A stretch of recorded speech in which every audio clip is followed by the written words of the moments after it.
গোপালগঞ্জে আওয়ামী সহিংসতায় যৌথ বাহিনীর অভিযানে গ্রেপ্তার ১৪, জেলায় চলছে কারফিউ, পরিস্থিতি থমথমে। গ্রেনেড হামলা মামলায় সব আসামি খালাসের বিরুদ্ধে চলছে রাষ্ট্রপক্ষের আপিল শুনানি, আইনজীবী নিয়োগ না হয় আদালতের বিস্ময়। আইন শৃঙ্খলার অবনতি, অস্থিতিশীল পরিস্থিতি সৃষ্টির প্রতিবাদে সারা দেশে যুবদলের বিক্ষোভ প্রতিবাদ, সরকারকে কঠোর হওয়ার তাগিদ। রাজধানীর আদাবর ও মোহাম্মদপুরে ঘণ্টার ব্যবধানে গুলি ও কুপিয়ে 2 জনকে হত্যা, বগুড়ায় প্রেম প্রত্যাখ্যানে খুন জোড়া, অভিযুক্ত আটক। রাজধানীর অলিগলি মহল্লায় গড়ে উঠেছে রাজনৈতিক দল, নেই কর্মকাণ্ড কার্যালয়, ভুয়া কমিটি দিয়ে নিবন্ধন পাওয়ার চেষ্টা। ইসরায়েলি হামলায় কড়া হুঁশিয়ারি সিরীয় প্রেসিডেন্টের, বিশ্ব নেতাদের সমালোচনা, জরুরি বৈঠকে বসছে নিরাপত্তা পরিষদ। এবং সাফ নারী চ্যাম্পিয়নশিপে ৪র্থ ম্যাচে ভুটানের বিপক্ষে মাঠে নামবে বাংলাদেশ, বসুন্ধরা কিংস অ্যারেনায় ম্যাচ সন্ধ্যা ৭টায়। দেখছিলেন শিরোনাম সংবাদ দুপুরের, সঙ্গে রয়েছে আমি সাইনা ইসলাম। এবার বিস্তারিত। এখনও থমথমে গোপালগঞ্জ। জাতীয় নাগরিক পার্টির সমাবেশ ঘিরে আওয়ামী লীগের হামলা, সংঘর্ষ ও প্রাণহানির ঘটনায় এ পর্যন্ত ১৪ জনকে গ্রেফতার করেছে আইন শৃঙ্খলা বাহিনী। বুধবার থেকে জেলায় চলছে ২২ ঘণ্টার কারফিউ, চলবে সন্ধ্যা ৬টা পর্যন্ত। শহরের সড়ক ও বাজারে মানুষের উপস্থিতি অনেকটাই কম। অপ্রীতিকর ঘটনা এড়াতে গুরুত্বপূর্ণ পয়েন্টে চেকপোস্ট বসানোর পাশাপাশি রয়েছে আইন শৃঙ্খলা বাহিনীর টহল, কাজ করছে যৌথ বাহিনীও। এদিকে কারফিউর কারণে গোপালগঞ্জে আজকের এইচএসসি পরীক্ষা স্থগিত করা হয়েছে। শেখ জাবিরুল ইসলামের তথ্য ও ছবিতে জানাচ্ছেন আব্দুল্লাহ আল মারুফ। গোপালগঞ্জ জেলা জুড়ে চলছে টানা ২২ ঘণ্টার কারফিউ। বুধবার রাত ৮টায় শুরু হওয়া কারফিউ বলবৎ থাকবে বৃহস্পতিবার সন্ধ্যা ৬টা পর্যন্ত। তবে কারফিউর মধ্যেই জরুরি প্রয়োজনে বের হয়েছেন অনেকে। আমরা সরকারি চাকরি করি, এই জন্যই বের হয়েছি, সরকারি ডিউটি করতে হবে। কিস্তি এলাতে মানবে না, কারফিউতেও মানবে না, কিস্তিতে দিতে হবে, খাই বা না খাই কিস্তিটাতে দিতে হবে। কারফিউ আসলে আসা ঠিক হই নাই, এরপরও আইসি ফ্যাটে যায়, বউ ছেলে মেয়ে আছে।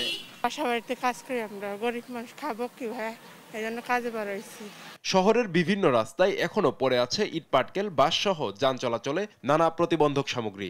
সড়কে ইজি বাইক, মাহিন্দ্রা ও ভ্যান চলতে দেখা গেলেও সংখ্যায় কম, আর পুরোপুরি বন্ধ অভ্যন্তরীণ বিভিন্ন রুটে চলাচলকারী বাস। শহরের ঘোনাপাড়া, এলজিডি মোড়, গোপালগঞ্জ জেনারেল হাসপাতাল, কোর্ট চত্বর, লঞ্চঘাট, কাঁচাবাজার ও পুলিশ লাইন্স মোড়ে কোনো চেকপোস্ট চোখে পড়েনি। গোপালগঞ্জ পৌরসভার সামনে গ্রাম পুলিশের সদস্য ও পরিচ্ছন্নতা কর্মীদের দেখা যায়। জাতীয় নাগরিক পার্টির জুলাই পদযাত্রা বানচালে বৃহস্পতিবার দিনভর দফায় দফায় হামলা ভাঙচুর চালায় আওয়ামী লীগ নেতাকর্মীরা। সভামঞ্চ ও পুলিশের গাড়িতে অগ্নিসংযোগ করে তারা। পরে যৌথ বাহিনীর সঙ্গে সংঘর্ষে ৪ জন নিহত এবং অর্ধশতাধিক আহত হয়। আব্দুল আল মারুফ, নিউজ ডেস্ক, দেশ টিভি। গোপালগঞ্জে কারফিউ পরিস্থিতি জানাতে সরাসরি যুক্ত হচ্ছেন আমাদের সহকর্মী শেখ জাবিরুল ইসলাম। জাবিরুল, গোপালগঞ্জে এই মুহূর্তে কি পরিস্থিতি বিরাজ করছে এবং সেখানকার সংঘর্ষের ঘটনায় এ পর্যন্ত কতজনকে গ্রেফতার করা হয়েছে, বিস্তারিত নিয়ে আমাদের জানাবেন। আপনি জানেন যে গোপালগঞ্জে কালকে যে হামলার ঘটনা ঘটেছে এনসিপির নেতাকর্মীদের গাড়ি বহরে, সে সময় সেনাবাহিনী এবং পুলিশের সাথে স্থানীয় এবং আওয়ামী লীগ সমর্থকদের সাথে ব্যাপক সংঘর্ষের ঘটনা ঘটে। এ ঘটনায় জেলা প্রশাসনের পক্ষ থেকে ২২ ঘন্টার একটি কারফিউ জারি করা হয়। সেটি গতকাল রাত ৮টা থেকে আজ দুঃখিত সন্ধ্যা ৬টা পর্যন্ত এই কারফিউ জারি করে। এই ঘটনার পর থেকে রাত থেকে আজ সকাল পর্যন্ত যৌথ বাহিনীর জেলার বিভিন্ন স্থানে অভিযান চালিয়ে ১৪ জনকে গ্রেপ্তার করেছে। তবে এই বিষয়ে বিস্তারিত প্রশাসনের পক্ষ থেকে এখন পর্যন্ত যে কেউই জানায়নি। শুধুমাত্র গোপালগঞ্জ সদর থানার যিনি ভারপ্রাপ্ত কর্মকর্তা রয়েছেন মীর মোহাম্মদ সাজিদুর রহমান, তিনি শুধুমাত্র এই ১৪ জনের গ্রেপ্তারের বিষয়টি নিশ্চিত করেছেন। এছাড়া যদি কারফিউর বিষয়টি আমি একটু বলি, সকাল থেকেই গোপালগঞ্জের বিভিন্ন স্পট আমি ঘুরে দেখেছি, সেখানে আইন শৃঙ্খলা রক্ষাকারী বাহিনীর কোনো সদস্যদের তৎপরতা দেখা যায়নি। সাধারণ মানুষের উপস্থিতি অনেকটাই কম ছিল, শুধুমাত্র যারা জীবিকা নির্বাহের তাগিদেই তারা রাস্তায় বেরিয়েছিল। এছাড়া বেলা বাড়ার সাথে সাথে চোখে লক্ষ্য পড়েছে সেনাবাহিনীর টহল এবং নৌবাহিনী এবং পুলিশের টহল বেলা বাড়ার পর দেখা গেল 9টার পরবর্তী সময় গিয়ে আপনার নৌবাহিনী এবং সেনাবাহিনীর টহল দেখা যায়। এছাড়া গোপালগঞ্জে আর কোনো এখন পর্যন্ত গ্রেপ্তারের সংবাদ বা কোনো দুর্ঘটনার সংবাদ এখন পর্যন্ত পাওয়া যায়নি। এই ছিল আমার কাছে গোপালগঞ্জ থেকে সর্বশেষ। ধন্যবাদ জাবেরুল। গোপালগঞ্জে বিরাজমান কারফিউ পরিস্থিতির বিস্তারিত নিয়ে জানাচ্ছিলেন আমাদের সহকর্মী জাবেরুল ইসলাম। 21 আগস্ট গ্রেনেড হামলা মামলার বিএনপি ভারপ্রাপ্ত চেয়ারম্যান তারেক রহমান সহ অন্য আসামিদের খালাসের রায়ের বিরুদ্ধে রাষ্ট্রপক্ষের করা আপিলের শুনানি শুরু হয়েছে। শুনানির শুরুতে পলাতক 2 আসামির পক্ষে কোনো আইনজীবী নিয়োগ না হয় বিস্ময় প্রকাশ করেন প্রধান বিচারপতি সৈয়দ রেফাত আহমেদ। পরে পলাতক হানিফ ও তাজউদ্দিনের পক্ষে স্টেট ডিফেন্স আইনজীবী নিয়োগ দেওয়া হয়। এরপর রাষ্ট্রপক্ষের আইনজীবী তাদের যুক্তি উপস্থাপন শুরু করেন। 2 দশক আগে আওয়ামী লীগের সমাবেশে গ্রেনেড হামলার ঘটনায় করা আলাদা মামলায় বিচারিক আদালতের দেয়া সাজার রায় বাতিল করে গেল বছরের 1 ডিসেম্বর রায় দেন হাইকোর্ট। এ রায়ের ফলে তারেক রহমান, সাবেক স্বরাষ্ট্র প্রতিমন্ত্রী লুৎফুজ্জামান বাবর সহ গ্রেনেড হামলা মামলার আসামিরা খালাস পান।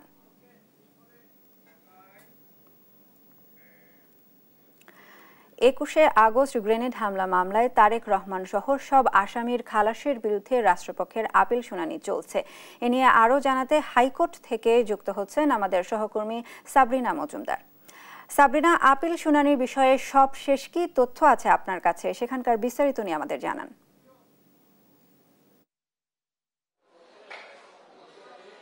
শায়না, 2004 সালে যে 21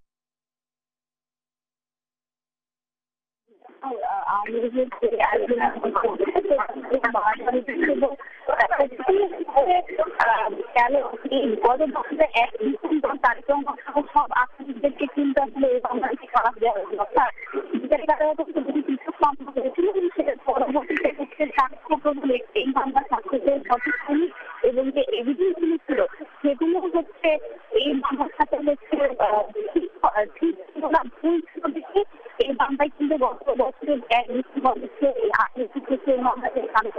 সব আসামিদের খালাস দেয় এবং পরবর্তীতে হচ্ছে যে রাষ্ট্রপক্ষের যে আইনজীবী তারা হচ্ছে এই যে খালাসের রায়ের বিরুদ্ধে হচ্ছে তারা আবেদন করে এবং পরবর্তীতে বিশ্ব আপিল করে। বিশ্ব আপিলের পর হচ্ছে আপিল করার পরবর্তীতে এই কয়েকদিন চলছে। আজকেও হচ্ছে আপিল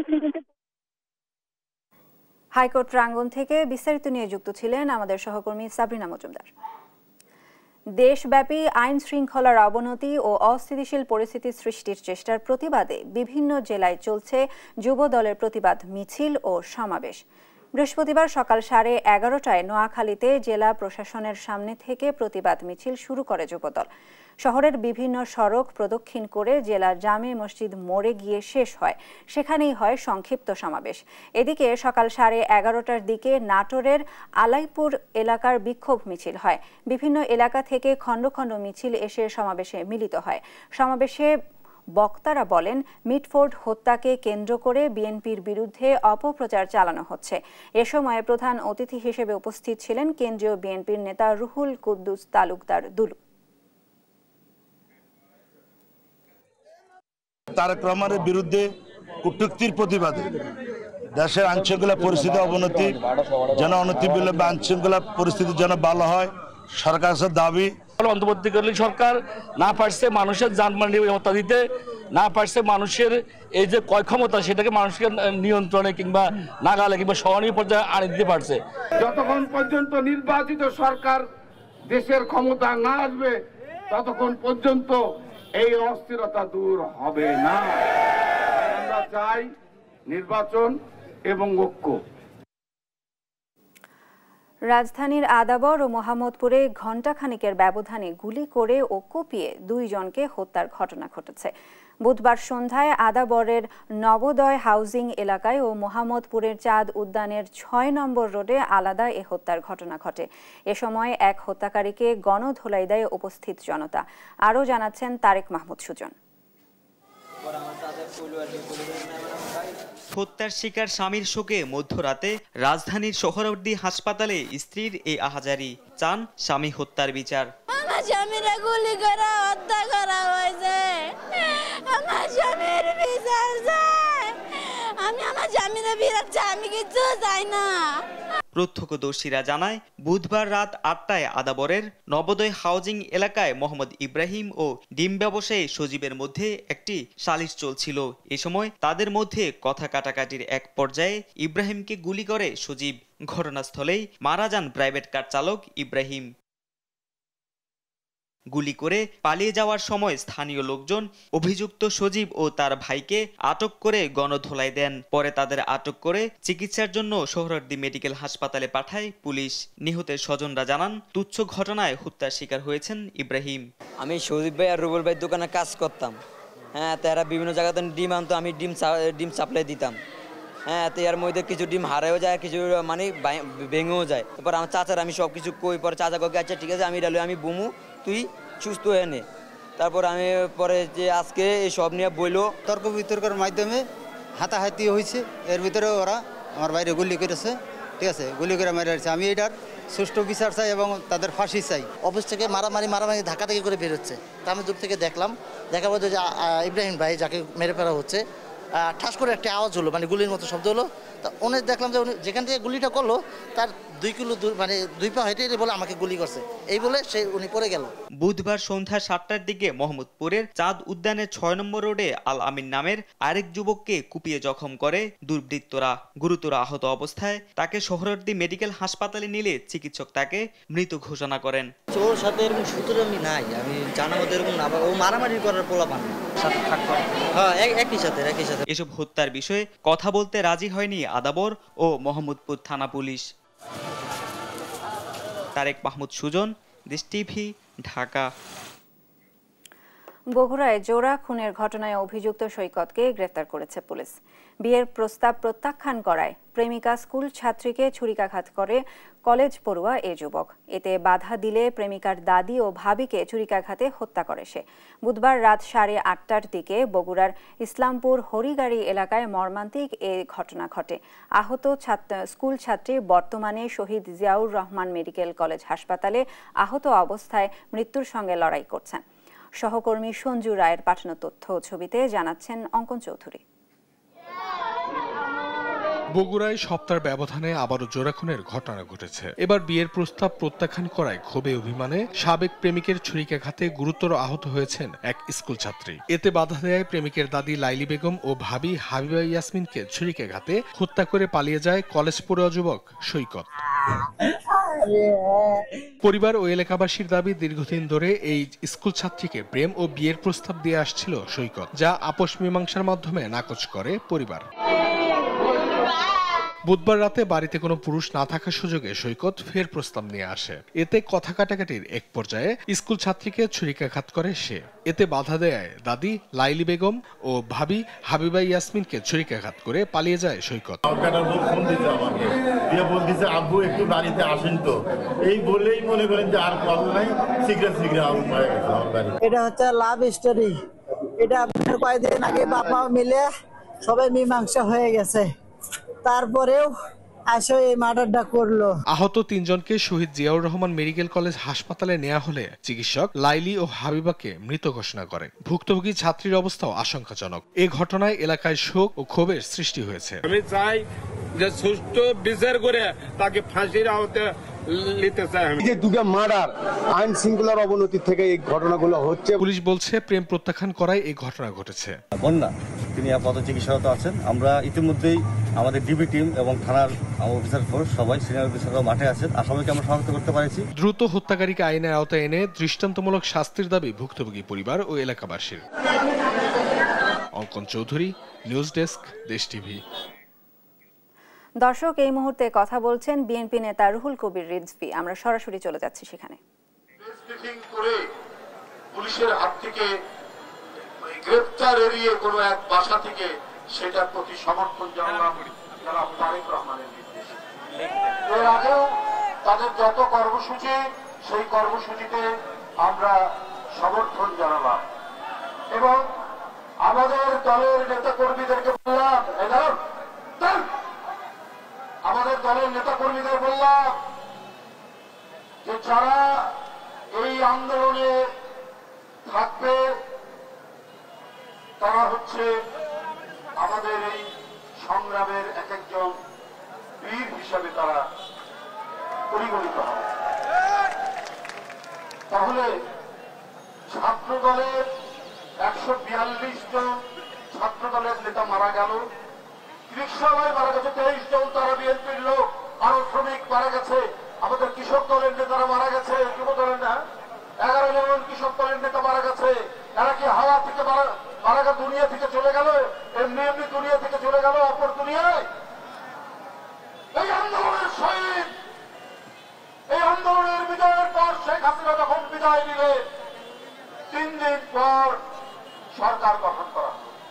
সেই 3 দিন না ছিল পুলিশ, না ছিল প্রশাসন, না ছিল সরকার। সমাজের মধ্যে শান্তি স্থিতি বিরাজ রক্ষার্থে কারা কাজ করেছে? এই যে বিএনপি অঙ্গ সংগঠন নেতা কর্মীরা, ছাত্ররা করেছে, তাদেরকে সহায়তা করেছে।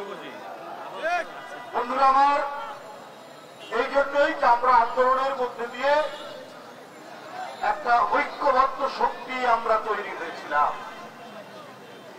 কিন্তু সরকার গঠনের পর মনে হলো কোন একটি বিশেষ গোষ্ঠীর সরকার। এখানে যে আমাদের এত ছেলের রক্ত ছড়ল, তাদের দেহ রাজপথে লুটিয়ে পড়ল, এইটার কি কোনো দাম নেই? কিন্তু আপনারা যা করতে চাইলেন আমরা অনেকটা তার বিরোধিতা করলাম। মব কালচার, মব সৃষ্টি করে এটা আমরা মানতে পারি। এটা আন্দোলনের শক্তির একটি সরকার, ডক্টর ইউনূসের সরকারের সময় কেন এই কালচারটি প্রতিষ্ঠিত হবে? যখন ওই 3 দিন কোথাও ডাকাতি, কোথাও চুরি, কোনো অরাজকতা হয়নি, তাহলে সরকার গঠনের পরে কেন মব কালচার তৈরি হবে? এরপরে আমরা দেখছি যে মাজারে মাজারে হামলা হচ্ছে। এরপরে দেখছি মহিলা টুর্নামেন্ট, ফুটবল টুর্নামেন্ট, সেখানে হুমকি দেওয়া হলো, ওটা বন্ধ করে দেওয়া হলো। আরে আমরা তো গণতন্ত্র হচ্ছে আধুনিক রাষ্ট্র ব্যবস্থা গঠনের পথে এটা একটা যাত্রা। রাজধানীর নয়াপল্টনে কৃষক দলের বিক্ষোভ সমাবেশ পূর্বে কথা বলছেন বিএনপি নেতা রুহুল কবির রিজভী। আমরা এতক্ষণ সরাসরি যুক্ত ছিলাম সেখানে। 19 জুলাইয়ের মহাসমাবেশ নিয়ে জাতীয় প্রেস ক্লাবে সংবাদ সম্মেলন করছেন জামায়াতে ইসলামী। কথা বলছেন দলটির সেক্রেটারি জেনারেল মিয়া গোলাম পরোয়ার। সরাসরি চলে যাচ্ছি সেখানে। জুলাই অভ্যুত্থানে এবং তার আগে যে সমস্ত ফ্যাসিবাদীদের হাতে যারা নিহত হয়েছেন, জীবন দিয়েছেন, আহত হয়েছে, এই গণহত্যার বিচার অবিলম্বে সম্পন্ন করতে হবে। নির্বাচনের পূর্বে মানবতা বিরোধী অপরাধ, এই সব অপরাধীদের বিচার যেন জাতির সামনে দৃশ্যমান হয়, এটা আমাদের এই জাতীয় মহাসমাবেশের অন্যতম দাবি। এরপর অবশ্যই নির্বাচন সুষ্ঠু করার প্রয়োজনে গণ আকাঙ্ক্ষা অনুযায়ী আমাদের কতগুলো রাষ্ট্রীয় অর্গান এবং বিভাগের মৌলিক সংস্কার শেষ করতে হবে। এই মৌলিক সংস্কারের দাবি আমরা এই জাতীয় সমাবেশ থেকে আবার তুলব। জুলাই অভ্যুত্থানের পর সকল দেশপ্রেমিক গণতান্ত্রিক শক্তি সংস্কারের দাবি তুলেছেন।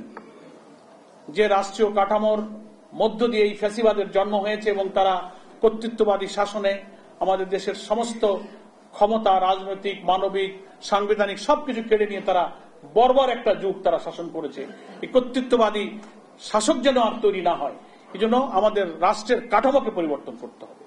এই জন্য সরকার যে সংস্কার প্রস্তাব দিয়েছে, ন্যাশনাল কনসেনসাস কমিশন, জাতীয় ঐক্যমত্য কমিশনের মধ্য দিয়ে জাতীয়ভাবে রাজনৈতিক দলগুলোর মধ্যে সংস্কারের মেজর ইস্যুতে ঐক্যমতের প্রচেষ্টাও সেখানে চলছে। এই প্রচেষ্টা সফল করা দরকার। বিফোর ইলেকশন নির্বাচন কমিশন, সংবিধানের কিছু সংস্কার, প্রধানমন্ত্রী রাষ্ট্রপতির ক্ষমতার মধ্যে ভারসাম্য, দুর্নীতি,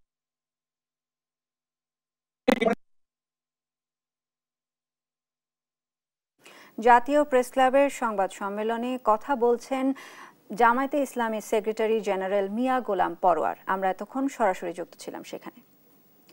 রাজধানীর অলিগলি আর মহল্লায় মহল্লায় যেন ব্যাঙের ছাতার মতো গড়ে উঠছে রাজনৈতিক দল, যাদের নেই কোনো রাজনৈতিক কর্মকাণ্ড, দলীয় কার্যালয়ে সমর্থক বা কর্মী।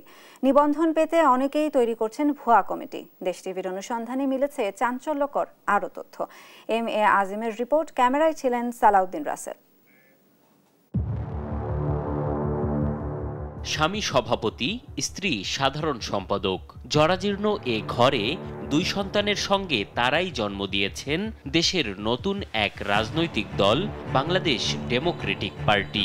নিবন্ধনের আবেদন করলেও নেই কোনো কর্মী, দলের কার্যালয় কিংবা জেলা উপজেলা কমিটি।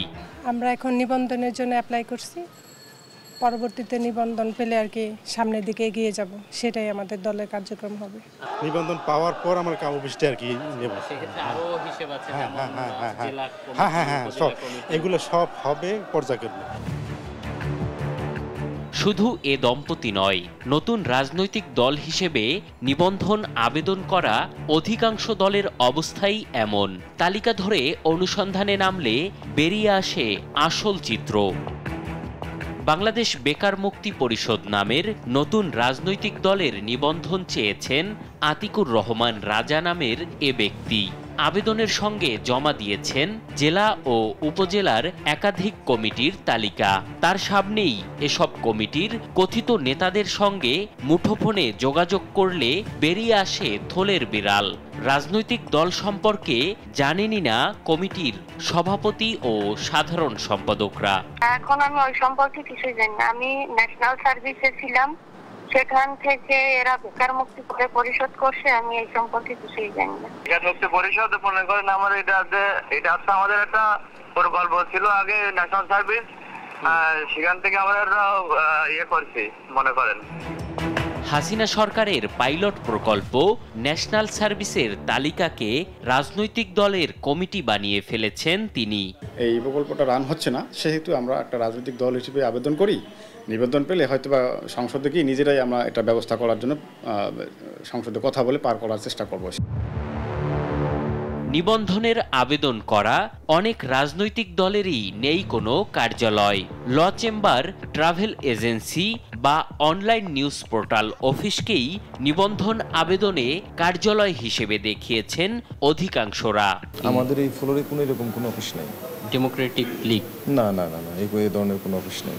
স্বাধীন জনতা পার্টি না, হয়তো কোনো স্টিয়ার রুমের ভিতরে থাকলে তো এরাই বুঝবে, কিন্তু বাইরে এরকম নাই।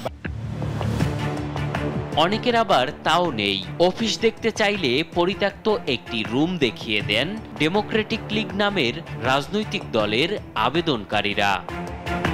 কার্যক্রম সম্পর্কে জানতে চাইলে বারবারই বিএনপির শীর্ষ নেতাদের দোহাই দেয়া শুরু করেন। আপনি যে রুমিন ফারহানার কথা বলছেন, সে তো বিএনপির নেতা, তাই না?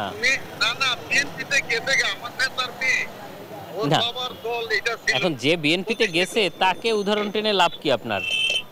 আপনার দল আছে কিনা, আপনার দলের কার্যক্রম আছে কিনা, এটা হলো বিষয়। আইন অনুযায়ী নিবন্ধন পেতে রাজনৈতিক দলের সক্রিয় কেন্দ্রীয় দপ্তর থাকতে হবে, সেই সঙ্গে 1/3 জেলায় এবং ন্যূনতম 100 উপজেলায় কার্যালয় ও কার্যক্রম থাকতে হবে। বিশ্লেষকরা বলছেন এদের নিবন্ধনের মূল উদ্দেশ্য জোট গড়ে বড় দলগুলো থেকে অর্থ হাতানো ছাড়া আর কিছুই না। কোনো রাজনৈতিক দল না, কেন করেছে এদেরকে জিজ্ঞেস করতে হবে। সম্ভবত আপনারা তাদের প্রচার করবেন। ভবিষ্যতে যদি কোনো বড় ধরনের রাজনৈতিক জোট করতে হয়, তখন আমাদের বড় দলগুলো তো এই জোট করার একটা রাজনীতি আমাদের দেশে আছে, তখন তাদেরকে ব্যবহার করবেন যে আমার সাথে 79টা পার্টি আছে বা আমার সাথে 102টা পার্টি আছে। এখন পর্যন্ত রাজনৈতিক দল হিসেবে নিবন্ধন পেতে 147টি আবেদন জমা পড়েছে নির্বাচন কমিশনে। এম এ আজিম, দেশ টিভি, ঢাকা। ফেনীতে দুর্গত এলাকায় পানি নামতে থাকায় বন্যা পরিস্থিতির উন্নতি হয়েছে, তবে রাস্তাঘাট, কৃষি ও মৎস্য খাতের ব্যাপক ক্ষয়ক্ষতি হয়েছে। এ নিয়ে জানাতে সরাসরি যোগ দিচ্ছেন আমাদের সহকর্মী তোফায়েল আহমদ নিলয়। নিলয়, ক্ষয়ক্ষতির চিহ্ন কেমন দেখতে পাচ্ছেন এবং দুর্গতদের সহায়তায় সেখানকার কর্তৃপক্ষের কোনো উদ্যোগ দেখছেন কিনা, বিস্তারিত নিয়ে জানাবেন। ধন্যবাদ শাহিনা। আপনি আসলে বলছিলেন এখানকার ক্ষতিগ্রস্তদের বিষয়ে। আমরা এখানকার জেলা প্রশাসনের সাথে কথা বলেছি। এখনো পর্যন্ত বন্যার আজ ১৩তম দিনেও এখনো পর্যন্ত পরিপূর্ণ যে তালিকা সেটি এখনো পর্যন্ত তারা নিরূপণ করতে পারেনি। তবে আমরা প্রাথমিকভাবে বিভিন্ন দপ্তর থেকে খবর পেয়েছি এ পর্যন্ত ফেনী জেলায় ১৫০ কোটি টাকারও বেশি ক্ষতি হয়েছে বলে আমরা প্রাথমিকভাবে তথ্য জানতে পেরেছি। তবে এইসব ক্ষতির মধ্যে সবচেয়ে বেশি ক্ষতি হয়েছে মানুষের ঘরবাড়ি, আসবাবপত্র। সেই সব ক্ষতি এখনো মানুষ কাটিয়ে উঠতে পারেনি। তবে আমরা দেখেছিলাম যে ২০২৪ সালে যে ভয়াবহ বন্যা হয়েছিল সেই বন্যায় এই এলাকার মানুষের প্রায় ৬৫,০০০ ঘরবাড়ি কিন্তু ক্ষতিগ্রস্ত হয়েছিল। সেই ক্ষতি কিন্তু এখনো মানুষ কাটিয়ে উঠতে পারেনি। সেই ক্ষতির মধ্যে আমরা দেখেছিলাম ৮,০৯৫টি ঘর একেবারেই কিন্তু বিধ্বস্ত হয়ে গেছিল। এইসব বাড়িঘরগুলো মেরামতের জন্য কিন্তু আমরা এখানকার জেলা প্রশাসনের পক্ষ থেকে নানান ধরনের উদ্যোগ গ্রহণ করা হলেও কিন্তু এখনো পর্যন্ত সেই সব মানুষের যে ঘর বাড়ি সেগুলো মেরামতের জন্য সেগুলো প্রশাসনের তেমন কোনো পদক্ষেপ আমরা দেখিনি। তবে সেই সময়ে যে ক্ষতিগ্রস্ত হয়েছিল তারাও কিন্তু এখনো মানবতার জীবনযাপন করছে। তাদের যে ক্ষতি হয়েছিল সেটি এখনো পর্যন্ত তারা কাটিয়ে উঠতে পারেনি বলে আমরা জানতে পেরেছি। তবে এখানকার যে এবারের যে বন্যা হয়েছিল এই বন্যায় প্রায় শতাধিক ঘরবাড়ি কিন্তু ক্ষতিগ্রস্ত হয়েছিল। তবে এখনো পর্যন্ত প্রশাসনের পক্ষ থেকে তাদের ক্ষতিপূরণ বা তাদের পুনর্বাসনের বিষয়ে এখনো পর্যন্ত কোনো ধরনের উদ্যোগ আমরা কিন্তু চোখে দেখিনি। তবে আমরা দেখেছিলাম যে এখানকার মানুষের ঘরবাড়ির পাশাপাশি আমরা দেখেছিলাম কৃষি, মৎস্য এবং প্রাণী সম্পদেও কিন্তু ব্যাপক ক্ষতি হয়েছে। সেই সব ক্ষতি এখনো পরিপূর্ণভাবে নিরূপণ করতে পারেনি। তবে আমরা কৃষি কর্মকর্তার সাথে কথা বলেছিলাম। কৃষি কর্মকর্তা বলছেন যে এখনো পর্যন্ত তাদের প্রায় ২৯,০০০ কৃষক ক্ষতিগ্রস্ত হয়েছে। সেই সব ২৯,০০০ কৃষকের প্রায় ৫,৮০০ হেক্টর জমি নষ্ট হয়েছিল। তার যে ক্ষতির পরিমাণ তিনি বলছিলেন যে প্রায় ৩৮ কোটি টাকার মতো ক্ষতি হয়েছিল বলে তিনি আমাদেরকে জানিয়েছেন। এছাড়া আমরা মৎস্য কর্মকর্তার সাথে কথা বলেছি। তিনি আমাদেরকে জানিয়েছেন যে এখনো পর্যন্ত ৮,৭১,০০,০০০ টাকা তাদের ক্ষতি হয়েছে। এছাড়া আমরা এখানকার যে প্রাণী সম্পদ রয়েছে প্রাণী সম্পদের সাথে কথা বলেছি। তারা বলছে যে ১,২৩,০০,০০০ টাকার মতো তাদের ক্ষতি হয়েছিল আমরা জানিয়েছেন। তবে এইসব ক্ষতি সবচেয়ে বেশি নিম্ন আয়ের এমনকি খামারি যারা রয়েছে, প্রান্তিক খামারি যারা রয়েছে তাদের ক্ষতি হয়েছে বলে কিন্তু আমরা জানতে পেরেছি। বা এখনো পর্যন্ত আমরা দেখেছি যে প্রাণী উন্নয়ন বোর্ডের পক্ষ থেকে ইতিমধ্যে 10টি পয়েন্টের কাজ শুরু করেছে। বাকি যে ৩১টি পয়েন্ট রয়েছে সেগুলোর কাজ হয়তো আগামী 2 দিনের মধ্যে করবে বলে আমাদেরকে এখানকার পানি বোর্ড জানিয়েছে। তো এই ছিল আমার কাছে ফেনীর বন্যার ক্ষয়ক্ষতি নিয়ে সর্বশেষ তথ্য। ধন্যবাদ নিলয় আপনাকে। ফেনী থেকে বন্যা দুর্গত এলাকার ক্ষয়ক্ষতির বিস্তারিত নিয়ে জানাচ্ছিলেন আমাদের সহকর্মী তোফায়েল আহমেদ নিলয়।